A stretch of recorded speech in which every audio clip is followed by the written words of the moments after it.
Hey, this is Jersey. You're listening to the Garden State. You're listening to the Garden State, the only Jersey podcast that gives you all the news you need to hear this week. My name is Josh Sobo. Chomik. Jimmy Parks. And I'm Jordan. Wow. And then there were four. Weren't you the Jersey Jordan? What happened to your nickname? I don't know, I got rid of that quick. It lasted for 1 week. It was 1 week, yeah. What? I thought there was another one that you had. Was there? There's Jersey Jordan, there's Jimmy Parks, but there was another Jordan. Jersey Jordan had the best ring to it. Well, I said Jordan Parks too, kind of works. Oh. Because we're brothers. Or you said your full name, Jordan Morris. Yeah, that works too.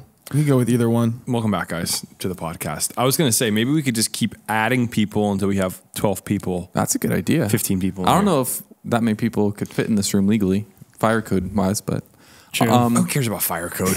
Safety first. Safety first. Before we get into the episode today, I just wanted to give a shout out to my good friend Chomik here. Something the listeners don't realize is all the work that he does behind the scenes. Last week we had a bit of a technical difficulty, but he spent hours making the audio sound perfect. Someone's got to do it, Jim, you know? This podcast is a result of the effort of Josh Chomik. I will say, it took 130 episodes for us to have an audio issue. Yeah. So, I can't be mad, but we figured it out. And, there was some, if you listened to the podcast last week, there's some choppy parts. There were some areas that just, skipped over each other. But, we made it work. And most people probably didn't even notice it, so... A little movie magic right there for the boys, but had to put the team on my back. Yeah. That's what I do. You did a good job. Thank you for the shout out, Jimmy. You didn't have to do that. I just want to show my appreciation. Shut up. Wow. You guys all right? You guys want It's Josh. You two want to step out? I just want to say, Sobo was playing some Christmas music this morning while we were warming up and getting things prepped, and it got me thinking. Christmas is right around the corner. We made it, boys. It's simply the best time of year. It is. And the most wonderful time of the year. I've probably said it dozens of times on the podcast, but there's something special about Jersey where we get an amazing summer. And as summer ends, what sweetens the sadness of summer ending is that October is coming. The fall foliage. Spooky season, right? Pumpkin spice. You get a little pumpkin candle going and you go, oh, we're going to be all right. Summer's over, but we're going to get through this, Listen, right? You know what I mean? Always, bro. These early mornings right now, we're wearing hoodies. It's 50 degrees outside. Yeah. The leaves are about to change colors. We are in one of the best times of the year here in the state of New Jersey, I think. Apple picking season. And then the beauty of it all is not only does it stop with October, you have a transitional holiday, which is Thanksgiving. Which merges the cold of Christmas with that warmth of October, that leaves on the ground crunchiness. It's just the perfect bridge holiday. Yeah, it is. And then it opens up the can of worms for Christmas to come around. Black Friday.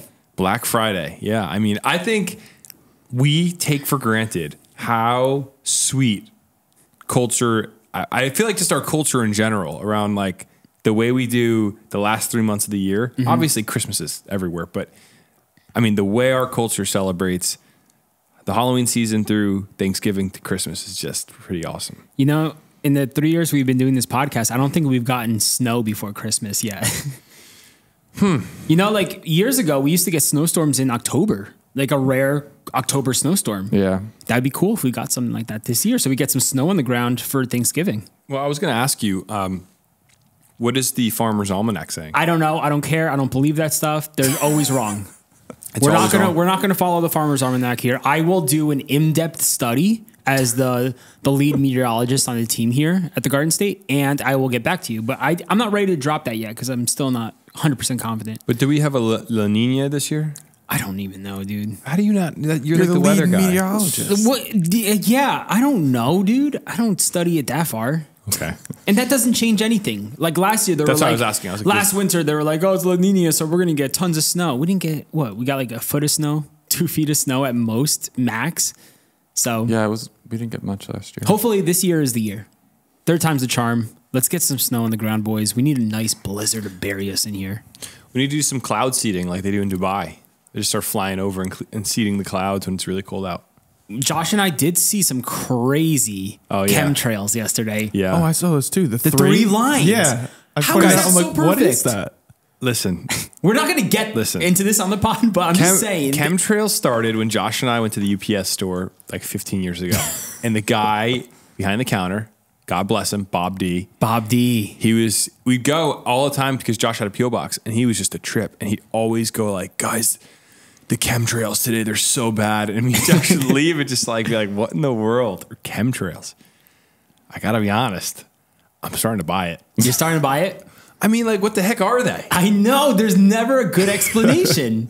And then yesterday there was like 3 lines just so perfectly lined up with each other. Oh, I'm like, what are these? like that. Okay. I know. Time out. Let's talk for a second because this is on the topic of chemtrails. We're going to lose all our listeners that they love it, that haven't opened the can of worms yet.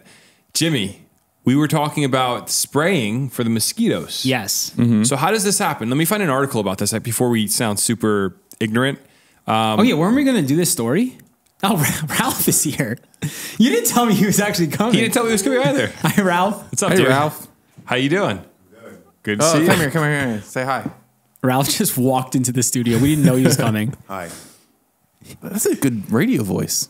He does That's have a a good good voice for a podcast. He has the same voice as Keith Sweat. I'm going to sit this one out. All right, hold on, wait. Okay, so this week in the chat, we got conspiratorial. And of course, there's no conversation off limits in our group chat. Mm-hmm. We'll just say whatever because it's fun. And this article popped up. It's titled, Mystery Stench Leads to Complaints in New Jersey Towns. And it turns out the state of New Jersey sprays via airplane for mosquitoes. Yes. And I get it. Mosquitoes can be a nuisance. But on the other hand, this is like you're trying to make the conspiracy people go nuts. But aren't these planes the ones that are flying super low just over farms and crops? Like these are not the ones that are like 15,000 feet into the sky. Yeah, probably. So that's why it doesn't really add up here for our chemtrail story. Yeah, they're spraying us, guys. I'm trying to, guys. You're making this reasonable. Mosquito spray? That means it'll keep the mosquitoes away from us, right? Yeah, I'm trying to hype this up to make it a conspiracy, and you're bringing it back down to reality. I gotta debunk something, or I gotta be the guy that be like, Josh, that's not happening. Yeah, we're not spreading fake news here. So if you smell a citrus smell, sounds kind of nice around the Delaware River. Yeah, I love what you're oranges. smelling is chemicals designed to eliminate some of the mosquitoes. So it's not like deadly. Like if we like breathe this stuff in, we're cool. See, that's where I've gotten crunchy. Anything, this is my thought. This is the thought. Anything that's designed to kill another species cannot have zero impact on us. You're There's gonna gotta be say something. this gets into our water supply and we start drinking it and Not it's good. and we're fine. Like I'm not saying we should cause panic. Obviously, this has been done for a long time, but I'm starting to think like we got to be as natural as possible. What's the mosquito killers like? What's the purpose of this? Is it just to protect the crops from the mosquitoes killing them? That's why they have to spray it. No, I think it's to protect the humans from West Nile virus and other mosquito-borne. But aren't they spraying this over crops?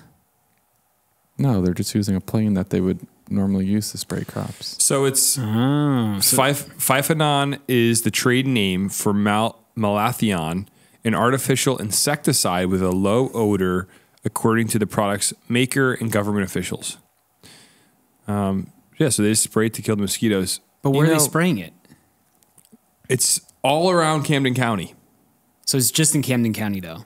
I don't know. I just have this each one. county has their own Atlantic mosquito County control commission. Oh, wait, are you serious? Yeah, So they're spraying it over us right now. not right now. But when?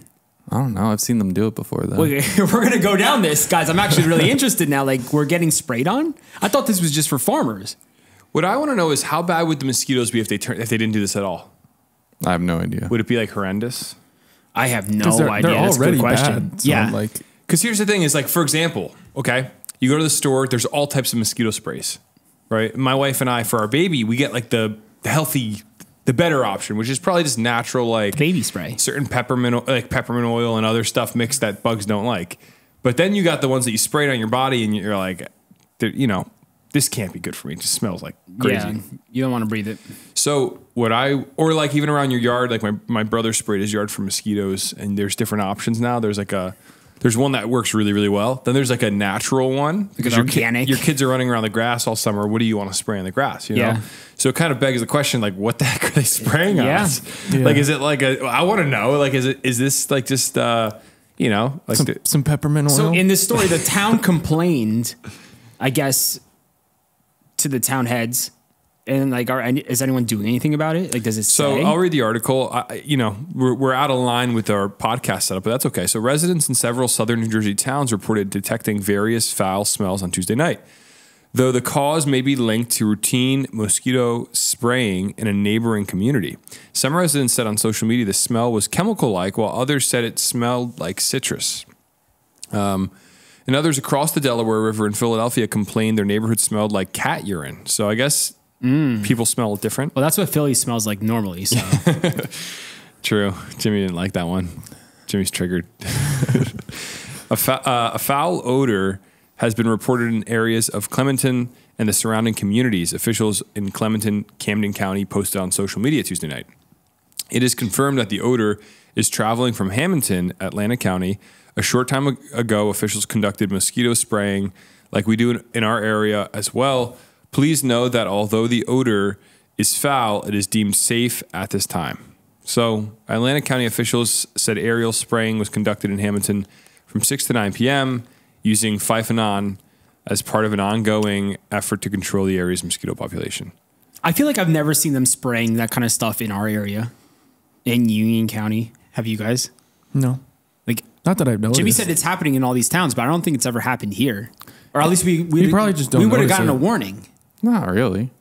In New Jersey, organized mosquito control work began in the early 1900s following the discovery that mosquitoes were directly responsible for the transmission of some of the most deadly diseases known to man and animals.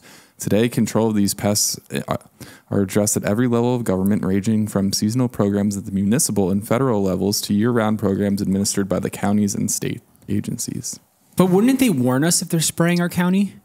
Probably not. That's crazy. I had no idea that this is going down.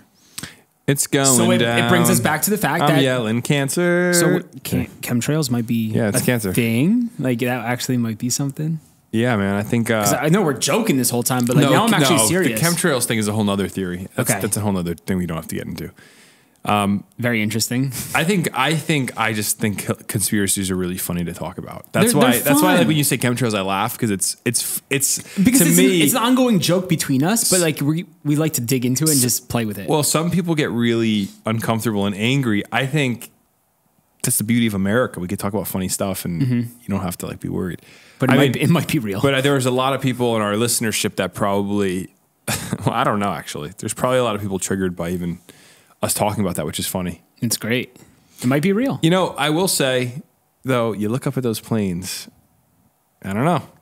Yeah. They put those nice lines in the sky. Sometimes you see the wind blowing out the back of the plane. Other times you don't. I don't know, man. The lines yesterday were perfectly straight. Like that was like a painting from the Lord right in the sky. It was like 3 long lines. It was like, this is too perfect to be. I was thinking it was part of like an air show or something. I Because thought I'm like, it was, there's just 3 right I thought next it to was each some other. of those planes that like do the air shows that like were Yeah. flying with each other because it had to have been. There were like 3 lines right next to each other. It and was they're crazy. all like, you know, I'll throw it into, if you guys are watching the pod right now, I'll throw the picture in. Like, it's kind of crazy. It's too perfect. I don't even know what the theory is with chemtrails. I'd love to know. I'd love to know the full. I want like a chemtrail conspiracy theorist to come on and tell us like what's going on. Oh with my the gosh. trails. Call into the mailbag if you are into chemtrails and tell us what you know and how we can learn more about it because we're very uneducated here. Okay, so before we go any further, last week we had an interesting story. Let's move on from chemtrails. Last week we had a really interesting story about Freehold Township schools where they're having a mold issue in the schools. And at one point in the conversation, we talked about how the school district went from 4,500 kids last year to 3,400 this year. So they lost 1,100 kids. Wild. In the district. And that led us to kind of be like, that's a weird thing to have happen. Like, did people move? Are people like, is this a drop off because people are having less kids? We talked about that. We did a little survey of the room. And one of our listeners wanted to call in to talk about. I think his name is Gary. Gary wanted to call Gary. in because there's some stuff happening in his Gary. district, which is the Scotch Plains Fanwood this school district. I have no idea what he's about to I don't tell know us, what he's but going to say I'm either, excited. but he was eager to call in. So let's try to get him on the line right now. If you guys ever want to call us, leave a message, or even call live into the podcast, you could hit us up at this number. 908 67 99 99 3. Hello? Hey, is this Gary? Yes, it is. Gary, we heard you wanted to talk about schools in your area. We just stopped talking about the drop in students down in, what township was that? Freehold. In Freehold Township. We talked about how a school went from 4,500 to 3,400 students over the course of a year. And you had some thoughts on this. So what did you want to get into here? We're curious. So we're seeing the exact opposite in Scotch Plains Fanwood, and they have a bond referendum that's going to be voted on next Tuesday. Essentially, I did my own research and found out that we have basically increased the numbers in our towns by the number of students by 181 since 2010. That works out to less than 14 new students per year. So what happened was they got a demographer report recently that was doom and gloom, like we're going to get all these extra people in our town. And so they decided to try to mitigate the situation, which a lot of towns do, right? They buy modular classrooms and put them outside the school this way, if one school has a peak enrollment, you could take care of that. And then if that goes down, you could move it to another area. But a school that our district used to own, which is in Fanwood, became available on the market because Children's Specialized Hospital used to rent it, and they moved out. And the landlord now wants to sell it to our district. The school was sold by our district for $360,000 in the 1980s because of plummeting enrollment, kind of like what happened in Freehold. And so now we want to buy that back for $10.6 million, and we want to dump another $70 million into renovating it and making it huge. So in Freehold, there's a drop in students. Scotch Plains is seeing a rise in students, but it's a subtle rise is what you're saying. You know, maybe couples. Exactly. It's a very manageable rise. And again, I'm sure you've seen the developments that are going in, like where Beaucraft used to be and everything like that. Those are certainly hurting us, and somebody needs to do something. Here's my plan for the world. If a pilot program comes in, as part of it, they should either give you land so you could make a preschool or do something to mitigate the issue in your town. Because when they build these giant complexes, they're called pilots, which is payment in lieu of taxes. None of the money on the development part of the town, not the land, but the development, none of that money goes to the schools. So we have Beaucraft add 53 to 56 new students to our school district, but the apartments themselves, the built units, add nothing to our school's budget because they're not paying to the school. They only pay a small fraction of what the tax would have been to the town. And the town, of course, keeps it because they want the money. So back to the bond referendum. So what you're saying is there's been a small rise in students. The town is overreacting. They're gonna try to buy a whole new building for this minimal kind of uptick in students. But where's the conspiracy here? Why is the town? Why do you think townships are willing? Because this is the thing is like I'm trying to understand because our listeners are from all over, right? Not just Scotch Plains Fanwood, and a lot of townships do this sort of stuff where they're seeing maybe an uptick in students, and then we see a new building be built. And you know, we talked about there's high schools being built for $280 million in New Jersey, right? And I think that was where was that? I saw that. Perth Amboy just built a $284 million school, okay, for 3,300 students. You could Google it, look it up. It looks spectacular.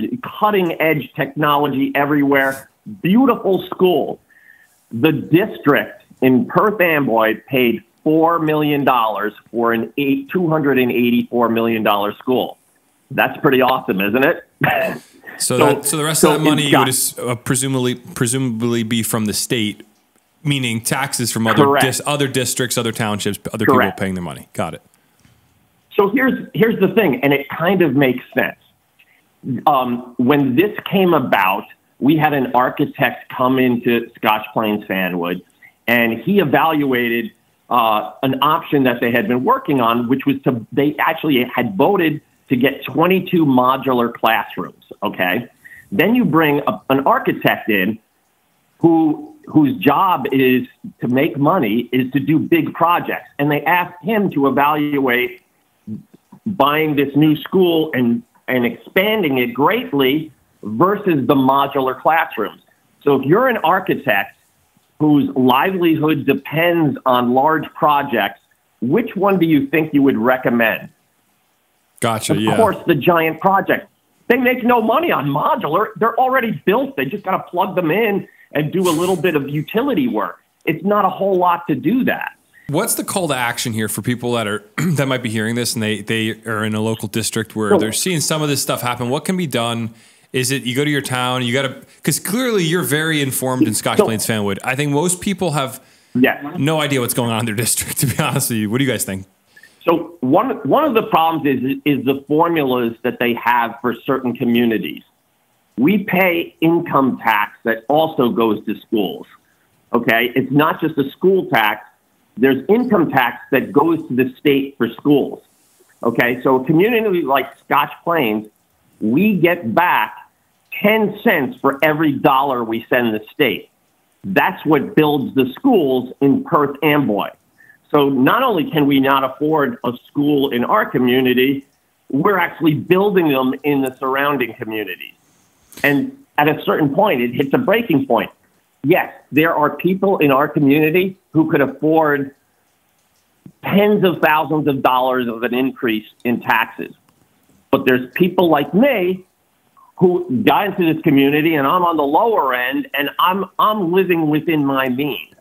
All right, we're going So to... We got to kick you, Gary, but thank you so much for the call. Can I just say one last thing? Yeah. And this is when it comes to communicating to I went to a town meeting last night. It will be on cable access, where I asked the mayor of our town how many students will be in the new school that's proposed for our 1 square mile town. And she had multiple meetings with the superintendent, and the number she came back with was 500, which is what they're advertising, until on the 9th, they said it's going to be 720. And they're going to lower the speed limit on South Avenue. We spent more time. We spent a year and a half to get dogs in our parks, and we're slamming this through in 5 minutes. It's crazy. Listen, with the dogs in the parks is a whole nother story. We need more local heroes like Gary in our neighborhoods. Thanks for calling in. Hey, listen, you got to make yourself a website so people can find. You could be like a school superhero advocate on the internet. Listen, if anybody is interested, you can go to there's a Scotch Plains Fanwood referendum page where you'll see the internet wars live of different sides and everything like that on this. Again, this new school would have 0.33 acres of a playground. It's insane. We have other schools in town that have 10 acres. Add to those schools before you try to buy and turn this into some, castle. Yeah. Anyway. All right. Well, with that, thanks for calling in, Gary. And we'll keep up with you and hear what happens in Scotch Plains Fanwood. Thanks, Bye. Gary. Take care. I think what he's saying is this is going to come to a lot of towns because of all the apartments we're building, where you're going to have to expand schools, and you're going to have towns overreacting by building schools. Well, that's why are too big. That's why I asked last week, because we're talking about the drop in students. But I was like, wait, we're building all these apartments and stuff. Aren't more people coming in? So it looks like every town is different. You're going to have a mix in both towns. So the idea being, if you're in the Union County, if you're in Union, Morris, Bergen, any of these counties, even south, there's apartments going up everywhere. Mm-hmm. Yeah. So now as a result, these towns are building all these schools. And those apartments are not contributing to the school budget at all. Interesting. Okay. That's really interesting. So that's kind of the gist of what I think he was trying to say. Okay.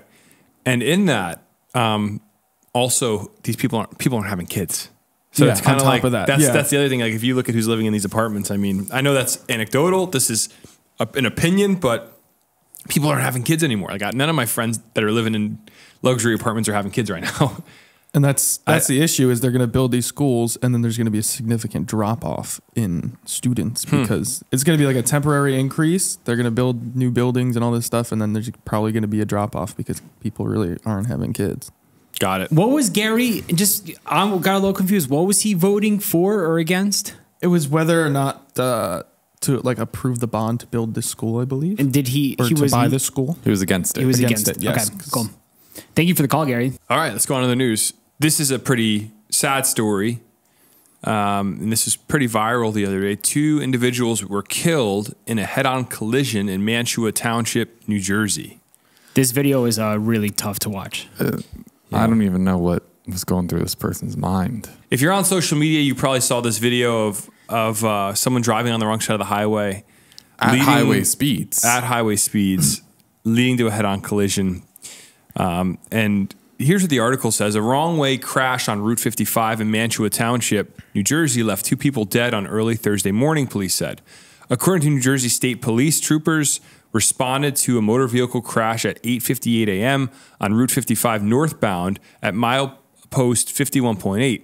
Police said a preliminary investigation revealed that the Jeep Compass was traveling southbound on State Highway 55 when at an unknown location, the Jeep crossed into the northbound lanes, traveling in the opposite direction. A Toyota RAV4 was traveling northbound on State Highway 55 and collided head-on with the Jeep. Police said both vehicles overturned and the Toyota caught fire. Police said the driver of the Jeep, Stanley Kahana, 62 from Philadelphia, and the driver of the Toyota, Jennifer Hoffnell, 53 of Deptford, New Jersey, sustained fatal injuries. So officials obviously shut the road down, and now they're investigating the crash to see, what actually went on here, what was going through this guy's mind. I'm sure a toxicology report will come out to show if he was on any sort of substances. But this is horrible for this woman, Jennifer, Jennifer's family, because she's a 53-year-old lady. This is at what time? They said 8:58 a.m. Yeah, first thing in the morning. And this is on a Thursday. She's driving to work. Like everyone's doing. Everyone's driving on the highway to work. And what's the last thing you expect is a car coming full speed at you on your side of the highway. These are the types of things that there's just no place in our world for it because you just can't have people.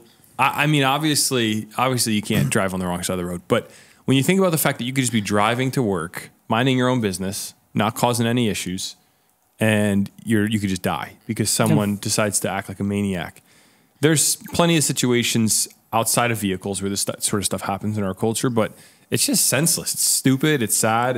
What's crazy is like in the video, I'm not going to include the crash in this story for social. So if you want to watch it, you can go search it online. But you see like other cars like kind of pulling over, swerving out of the way. You have to be quick because this thing is coming at you pretty quickly. So like you have to act in the moment. You see cars being like one of those people turning left, turning right, and you're trying not to crash into other cars while trying to avoid this maniac. And then he just caught that one car. And imagine like being one of them after the fact, knowing that like this lady died. Yeah. Like, you just narrowly escaped getting killed. Yeah. It's so terrible, dude. So the obituary online says she's survived by her husband, Thomas.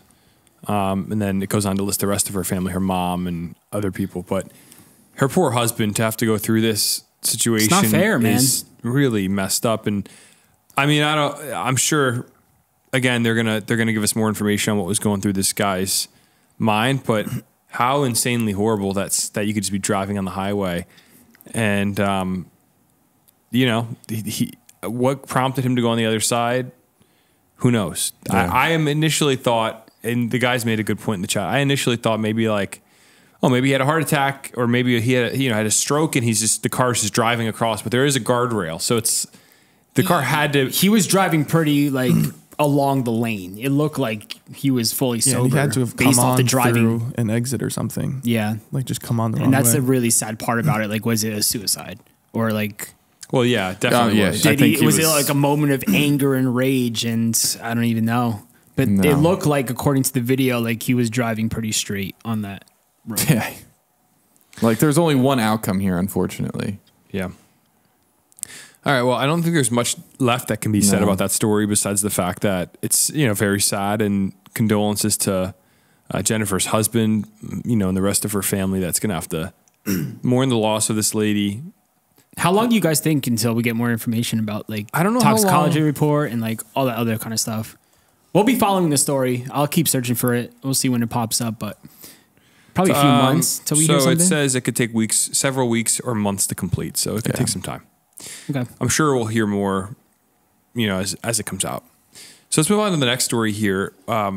This is concerning. We talk a lot about the kids. Garden State's very much for the children, but also for us to be a functioning state, the children got to behave themselves. And we keep hearing stories of Six Flags banned people under 15 without a chaperone. Dozens of beach towns have now put up curfews for kids. And here's a story that kind of, I think, it's not about curfews or limitations, but it's indicative of kids being out of control. Mm-hmm. So headline says 4 juvenile suspects are in custody after several threats were made to public schools in New Jersey. So this is a pretty concerning story. Yeah, it's a scary story. Police say 4 juveniles are in custody after an online threat against several schools in New Jersey led to some districts closing on Monday. The Woodbury City Police Department told Action News that the juvenile who made the original threat is 12 years old and from Woodbury. So we have a 12-year-old making threats. Yeah, into his whole entire school district. Crazy. Like a bomb threat, right? Yeah, but what's going on with when you have 12 years old? 7th grade. It's never okay even when a 16 or a 17-year-old does something rash and goes into school. We had a school shooter in Georgia last week, national headline. And it doesn't make sense. That kid was 13 or 14, they said? Yeah. This is a 12-year-old. What's going on with kids that they're doing this? 12 years old. Is it from the video games they're playing? Is it from the things they're viewing online? What's giving them these ideas? Well, I don't think it's really scary. I played video games. I never called into my school to call a threat. Yeah, you're right. I think it's they see this stuff happen in cold. Now they have a way to have power when things don't go their way. Is it just just screaming for attention type thing? Probably. That's what the article says. Yeah. I mean, what do you think, Jordan? I don't know. I think it's a chronically online type thing where so many kids are so isolated from other people, and it just drives them crazy. And they just do things that no normal person would do because they're kind of just detached from reality and normal thoughts. And I think honestly, a lot of it comes down to the parents too. That too. Yeah. It says police do not believe the 12-year-old had any access to weapons and described this as a mental health issue and a cry for help. So, yeah, if it's a cry for help from a 12-year-old, where are the parents? The parents should be checking up on a 12-year-old, making sure the kid is good, the kid is healthy, and manage what they're doing on the internet. Really see what these kids are up to. That's the infuriating part is parents, literally parents always, do not comes down to parent. parents do not care what their kids are doing on the internet. I'm not saying all parents, there's a lot of good parents out there, but there are so many parents that do not care what their kid is doing. And even in Georgia now, they brought the dad to trial and he's going to be charged with manslaughter. He bought the kid an assault rifle, right? Yep. Well, I think what happened was, I don't think that's the reason why though, because I don't know the way the law works fully, but the reason that's going to happen in Georgia is because the FBI visited the family's house a year prior and warned of the kid making threats on Discord about wanting to shoot up his school. Mm-hmm. So sure, the dad had, firearms, they hunted, he said, in the house, but I think it more had to do with the fact that after that situation, even on the body cam with the cop, the dad is if he made a threat, because the cop was like, do you have guns in the house? And he's like, yeah, but if he made a threat, we're not having him anymore. He was he was alluding to the fact that they were going to be locked away. The kid wouldn't have access. The kid still had access. Crazy. So I think after that is when he got the kid the gun for Christmas. Oh, really? That's what happened? Yeah, it was after that. So you're well, there you go. So it's how dumb are you? Yeah. So in this situation, the kid's making, different sorts of threats and he's 12 years old, but you kind of go, what is wrong with parents? What is wrong? It's really sad. These are kids. A 12-year-old is why are people not doing their part to keep their kids in line? And I don't know. So the article goes on to say there's 3 other juveniles who have been arrested in Glassboro, Harrison Township and Washington Township. So these are 3 separate situations. At this time, police do not believe the young people knew each other. The other 3 arrested were described as copycats who in some cases modified the original post to mention other schools. Guys, they realize how serious this stuff is.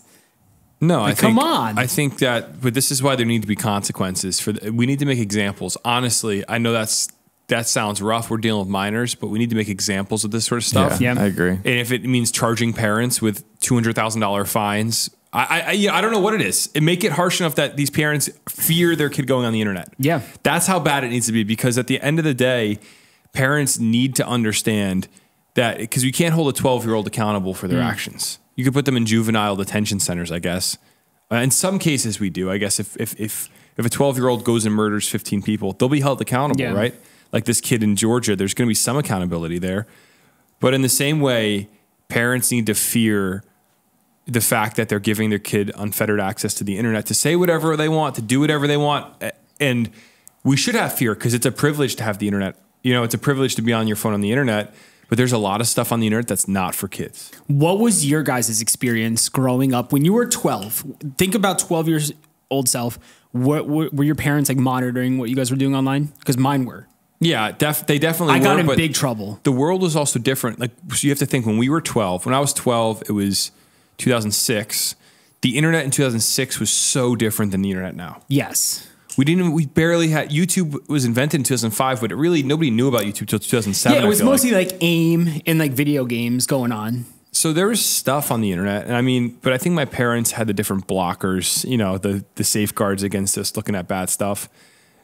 But at the same time, it's kind of like the world is so radically different. I don't think you can compare the internet in 2006 to 2024. No, it's no comparison. I think the fact It's I so wanted different. to make was our parents were monitoring us. Yeah, though. yeah, No definitely. matter what, like, because even them, they were shocked. They didn't know what the internet really was turning into at the time. Think about our parents who never had it. And they see we're talking to random people online. Like, I used to play RuneScape and talk to random people online. My mom would freak out. Like, who are these people you're talking to? Like, what's going on? But my mom was on top of it. And I was like, Mom, it's just a video game. We're good. Yeah. But like, still for them, they didn't know what was going on. But the fact is they were on top of us. So parents need to parent. That's it. Comes down to what Josh was saying. Yeah. I mean, we're going to continue to see copycats of all this stuff. Because if you think about it, it's the ultimate revenge. If you're a kid that feels like people are unfair to you at school and you're powerless, that's the feeling that I think leads to this stuff, is a kid feeling like, I have no power. Let me do the ultimate powerful thing and take somebody else's life and make them feel what I feel, the pain I feel, the frustration. I think that's where this all comes from. Yeah. I think it's kids that are social outcasts that have maybe other mental problems, and they're, like Jordan said, chronically online. And on the internet, there's so much rage bait. If you go on I don't know if kids use 4chan anymore. When I was in high school, that was like the dark web of the internet where like bad stuff went on. Mm-hmm. But any website, go on Twitter, go on any of these chat sites that kids use. And there's so much stuff. There's so much rage bait where kids just want to go absolutely insane. And I think we should make a law where, like, if you're under 16, you're not allowed on social media. I'm okay at this point with saying that. The U.S. Surgeon General said that's the 16 is the age where kids should be allowed to have social media. I'm not saying your kid can have a phone if you want to call your kid and talk to your kid, but I think that there's a guy a professor out of NYU named Jonathan Haidt, and he talks about the anxious generation. He wrote a book, and he's talking about how all the mental health stuff we're seeing with kids is largely due to the internet. Yeah. Where you can track the uptick on a chart alongside the invention of Facebook with the even with adults, bro. But the uptick in like teenage suicides, like all this stuff, these have always been things, but you can track the uptick that we're seeing in kids saying they feelings of hopelessness, for example, right? You can perfectly track it against the internet. So I don't know. This is a cultural conversation that over the next, maybe decade, or I think the next 10 years, we're going to see a lot of talk about use of the internet. How do kids interact with it? But at the end of the day, before our government can do anything, parents got to do something. 100%. Comes down to the parents. Limiting screen time even. Because even for me, like, I can attest, like, sometimes I'll scroll, like, looking for video ideas, and my brother will do the same thing, scroll for hours. And after scrolling for hours, I feel like sick. Yeah. Yeah, Like I just it's feel not like good. I feel like detached from reality. Like my brain just like mush. And think about like how kids are just doing that constantly. Yeah, and like they're just doing that all day sometimes, if they don't have many friends and they, their parents aren't really around. Yeah. And it's even more sick than that because the reason we scroll is we're getting constant dopamine hits. Yep. So it's just like the same feeling. Like you used to have to work for a dopamine hit if you think about it. And I heard somebody else, maybe it was Andrew Huberman or someone talking about this, how we used to have to, if you think about receiving a dopamine hit when you were a kid, for example, there were so many times as a kid where I remember thinking, I'm bored. And I would say to my mom, I'm bored. Like I'd say that, I'm bored. I want to do something. There was just nothing to do. And I mean, that was the beauty of the computer is you could go on and play mini clip games or addictinggames.com. But now it's like our brains weren't designed for constant dopamine hits, which probably our brain originally would get that when we'd eat food, like a really good meal, you get a dopamine hit, or like when you get to play a game with your friends, like I'd play wiffle ball with my friends. And when my friend would come over my house and go, you want to play wiffle ball? I'd get that dopamine hit of let's go. It's fun. It's exciting. But now when you're on TikTok and you get to swipe, every single video is tailored for you.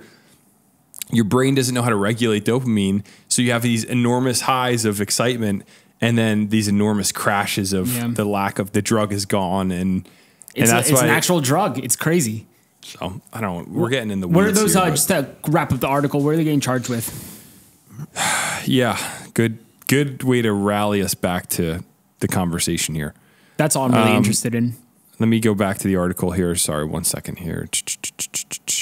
So it just goes on to say that schools in Woodbury and Deptford Township districts were closed on Monday, and leaders within the school said while they did not believe the threat was credible, schools would be closed as a precaution. So, this is typical. They're going to close the schools. When I was in high school, a kid called in a threat. I will say that, and they just closed the school and then they investigated. Yeah, they brought the cops and they checked out the place, but then it was cleared.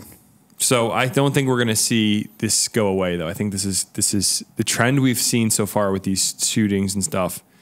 I hate to say it, but I feel like what's changed. Like kids still have the internet, and they still have all this stuff. So hopefully, though, we find a solution and parents are more aware and keep track of their kids. 100%. All right, let's move on to the next story here. Footage has released of the moment that John Bon Jovi saved a woman in crisis on a Nashville pedestrian bridge. Did you guys see this video that's been circulating around? I didn't, but I always knew John was a good guy. Man of the week, John Bon Jovi. It's pretty amazing. So this woman's standing on a bridge, clearly looking, on the other side of the handrail.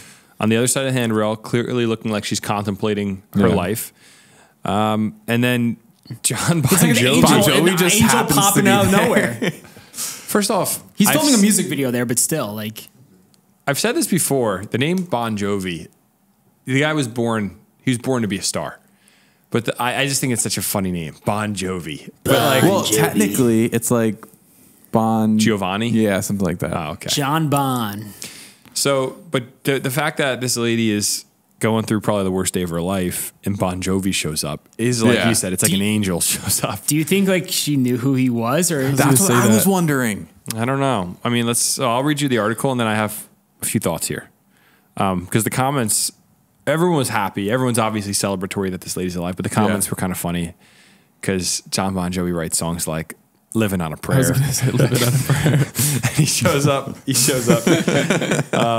But it says on Wednesday, September 11th, the Metro Nashville Police Department shared surveillance footage from the John Singthaler pedestrian bridge.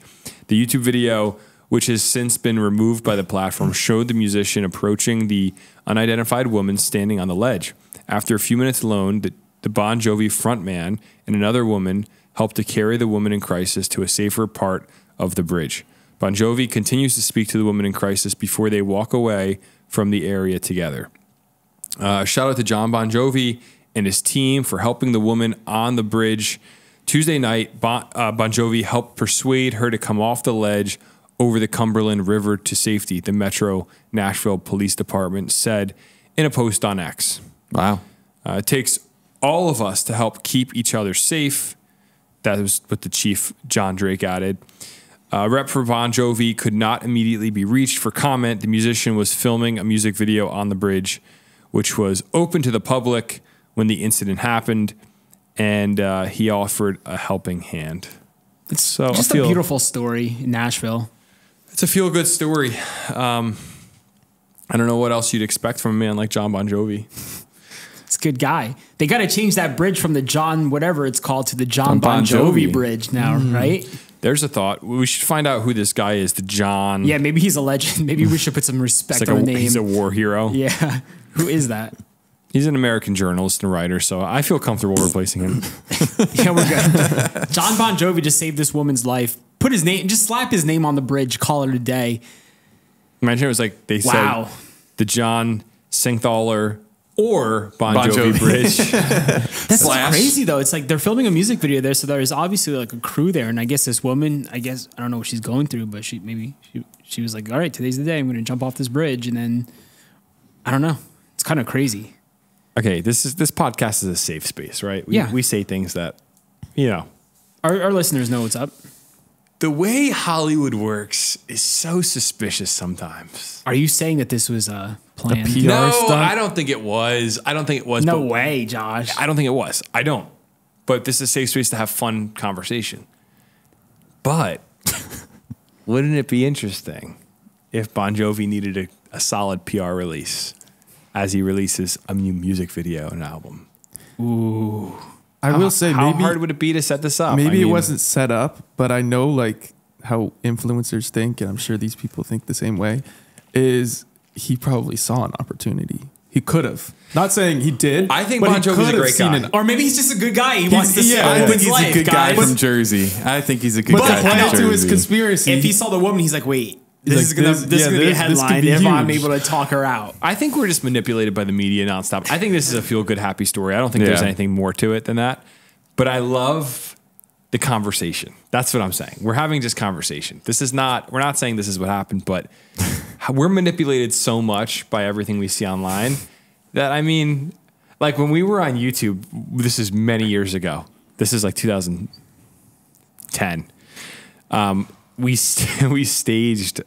We were in a collab channel, and we staged the collab channel breaking up on a live stream because we were about to launch a tour where we all went on tour together. So we had all of us on live on this live stream, and we were like, are we gonna be able to pull this off? And we did. Like hundreds of people were watching, and we're like, oh my goodness, they're like, they fought, they broke up. It was so dramatic. They're not friends anymore. And then immediately a week later, we launched this tour as the rekindling of like everything. And people were like, no way. And what that taught me was, this was not my idea, by the way. And it was a prank, I guess you could say, because people knew in the end. But what it taught me was you can manipulate people very easily through media. You can, my gosh. How much is staged? You know, how much around us is like the politicians probably do this all the time where they want just the right moment. And I don't think that's what happened here, but you know, I'm suspicious of all things in media. I think it's just a happy story that John Bon Jovi saved this woman's life. And can we give Bon Jovi a hero of the week? A little applaud right there. John Bon Jovi made it, man. And Great if John job Bon saving this Jovi woman's wants life. to come on this podcast and talk to us about it, we'd love to have him. yeah, I'd love to ask him, like, so what was the planned release there? No, I'm kidding. I think When's the album come out? I've never seen anything of John Bon Jovi where he seems like a great guy. He seems like he's an awesome family. From everything I've seen, his son just married Millie Bobby Brown from Stranger Things. What? Wait, that's his son? Yeah, that's Bon Jovi's son. Are you serious? I didn't know that. Bon Jovi. I didn't know they got married. They're like 21 years old. John Bon Jovi's son, Married Millie Bobby Brown? Jake Bon Jovi, 22 years old, and his wife is Millie Bobby Brown. What? I didn't know that. Yep. Good for them. Jake Bon Jovi. Imagine sound as good. I'd be pissed. It's like off-brand. Gabagool. That's just not as good. All right, let's keep going here. Next story. In Clark, New Jersey, close to home, Jimbo. Yeah. In Clark, New Jersey, a man was charged with attempted murder after stabbing someone at LA Fitness. This is crazy. In the neck. Antonio Lampin, 22 of Scotch Plains, was arrested on Monday, Clark police say. Police say he stabbed an acquaintance in the throat with a box cutter on Sunday. Then Lampin fled the scene after the incident, according to the police. The victim was taken to University Hospital in Newark and was treated and released. Lampin faces a number of charges, including first-degree attempted murder, second-degree aggravated assault, and third-degree possession of a weapon for unlawful purpose. He was taken to the Union County Jail pending a detention and hearing. So that's the gist of the article. I've been to this LA Fitness. I used to be a member. I've been there too. I have a joke I want to say, but you can't put this in the TikTok clip because you're going to cut me out of context and I'm going to look like a jerk. I've been to this LA Fitness, and I'd be lying if I said I haven't wanted to stab people in this LA Fitness. Dang it. God. Is it really? It's so crowded there. It's overcrowded. I mean, every time I go there, I used to go there, you have to fight to get on. You have to literally, it's probably why this happened. You have to fight to get on a squat rack. Is it really that bad? Well, the treadmills are always great, but the lower level of the gym is it's like a high school gym.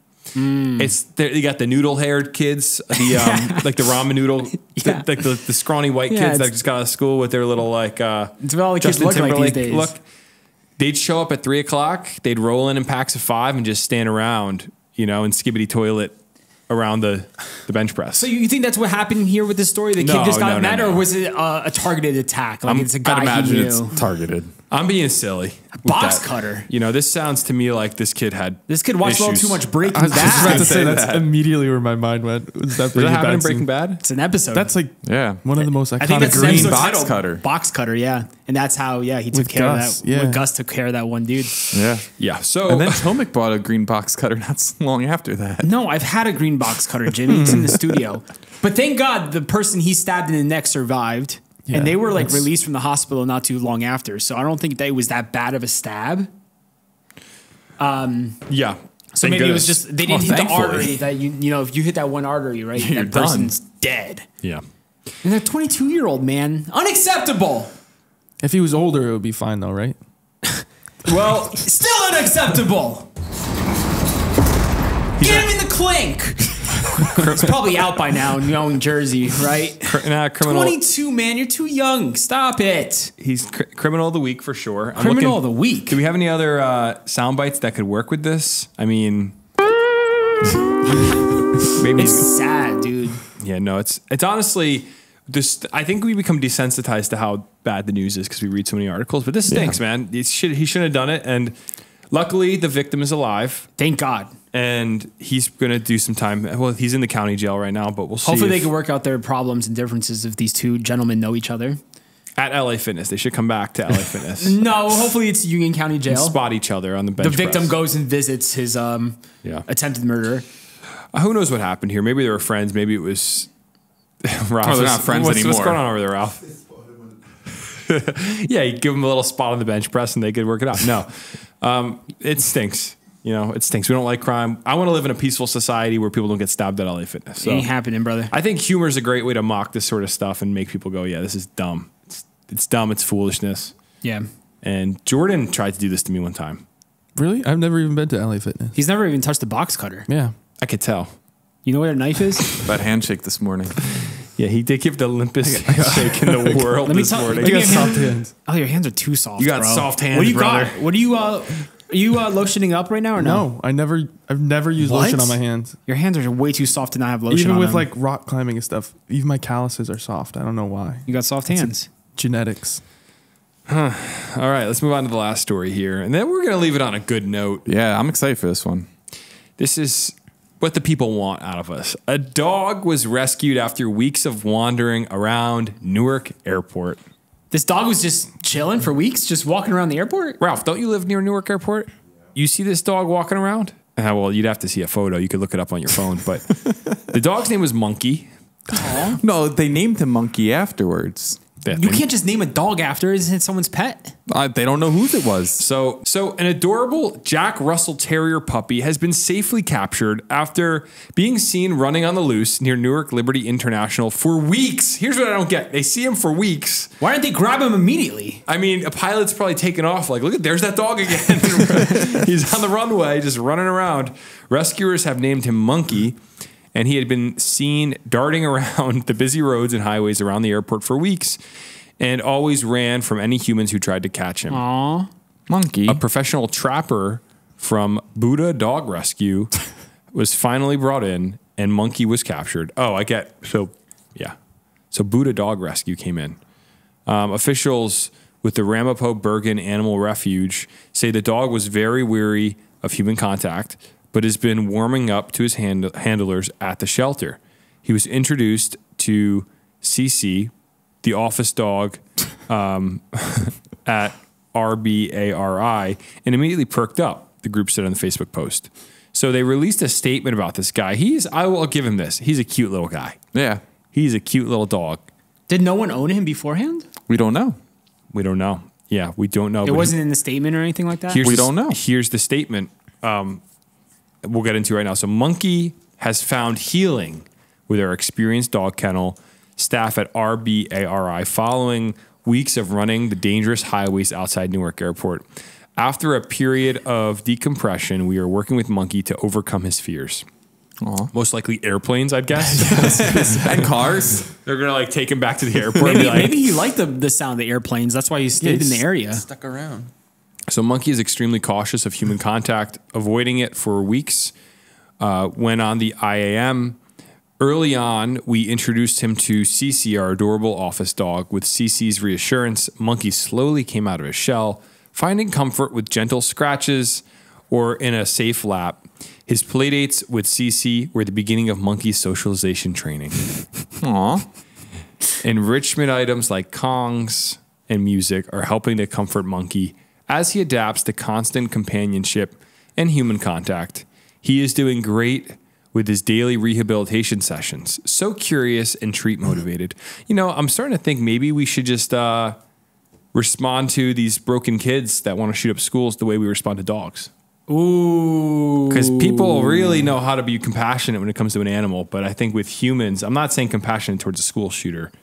You know what I mean? I think you guys know what I'm saying. But like when it comes to like teenagers, we just give them a phone and stick them in a corner. But when it comes to dogs, we have rehabilitation and it's like you're really, really sensitive when it comes to a dog. Not saying that's wrong. I'm saying maybe we should just try to work on parents putting more attention on their kids. Yeah. Does that make sense? Great point, Josh. Hot take, but it's true. So the rescue of local animals in our community goes beyond the initial critical days. We will continue to highlight Monkey's journey to a forever home, sharing how emergency medical care is just the start of healing. That's beautiful. Josh, can you put the gong behind me? Here we go, guys. Let's keep reading the statement. The next step for local animals like Monkey is the rehabilitation of wounds on the inside. RBARI is committed to being here for Monkey and the countless homeless, suffering animals in our own neighborhoods. As you follow Monkey's journey to a forever home, you will see the incredible difference your generosity can make for animals in your local community. Now breathe in, breathe out. Let's breathe in, and as you breathe in, say monkey. That was pretty good, so. That was all great. That was really good. Animal lovers. I love animals. Do you think I we want could dogs. adopt Monkey, or is he going to be up for adoption from this center eventually? I think whoever wrote this statement is not letting go of Monkey. It's their He's not dog in now. love with this. I think that Monkey might have Found his Monkey forever might be a home. mascot for these people at this point. But Cute dog. I'll say You guys this. got to look up the article and see his photo. It's so cute. I'll say this. This dog Monkey is pretty precious. I like him. I think I'd want him. I would rename him though. I'd rename him like Boeing. Yeah, you got to rename him like that's an a good airplane. one. They could have given Yo, him Boeing! They could have given him a really cool name. I was thinking that, like, why monkey? Like, that's just like, imagine naming a monkey dog. Like give him a it's number just name, like confusing. What up, dog? like 747. What up, or Alaska Captain Air? or Pilot or Oh, Pilot's a good one, too. Pilot's a I like Pilot and Boeing. or captain. yeah. How did they not give him a better name than Monkey? Maybe he hopped around like a monkey, guys. Who knows? What is Maybe that's why he was hard to walking on catch. two legs. What does EWR stand for? I should know this. It's just their call numbers. I don't think it actually stands for Doesn't anything. stand for anything. Oh, okay. I don't know. I think they could have been more creative. That's my biggest gripe with this article is they could have given him a much more fun airport. What do you think name. he was like feasting on? Was he eating out of garbage cans and stuff for those 2 weeks? That's what I was. He trying to doesn't look figure too out. skinny. He The dude's been eating. That's for sure. Maybe that's why he didn't leave. Maybe he just. Is, well, Maybe you know he what? liked it. Maybe after instead of all these calm, peaceful sounds, they got to have an airplane sound. We're always like playing in the background. I will bring say, it back home. Jack Russell Terriers See, are notorious, I believe, for hunting. Yeah, I was gonna say any terrier. He's They're good at catching ripping like, apart mice. mice and rats All around the the airport rats for weeks. cleaning up the airport. Wow. Maybe he was in the old Terminal A area where no one was bothering him for Maybe. a while. Who knows? Great story, man. Great way to end the pod. A happy ending to the podcast, and that's all we have for this week on the Garden State. I have hiccups. Sorry. It was a great episode, boys. Yes, sir. 131. We're really flowing here. Yeah, I'm excited to reach 300. By then, I think Jordan will take over, and we'll all be gone. It's just gonna be me by myself. It's just you. Yeah, In you a dark and Ralph. I'll do it. That's it. So try that. with that, thank you everybody for listening to this week's episode of The Garden State. The Garden State is brought to you by sponsors like insert your business here. If you want to sponsor with us, Yeah, we're really trying to make some money here. So if you want to sponsor us, seriously, hit us up. yeah, we're open to pretty much anything at this point. I mean, if you own a car wash or Car wash would be sick. give us a call and maybe we'll stop by and film a video. But otherwise, thanks everybody for listening. Have an awesome week, and we'll see you next Friday right here on the Garden State. Oh, you know we will. Bye. Bye. Later. See ya. You're listening to the Garden State.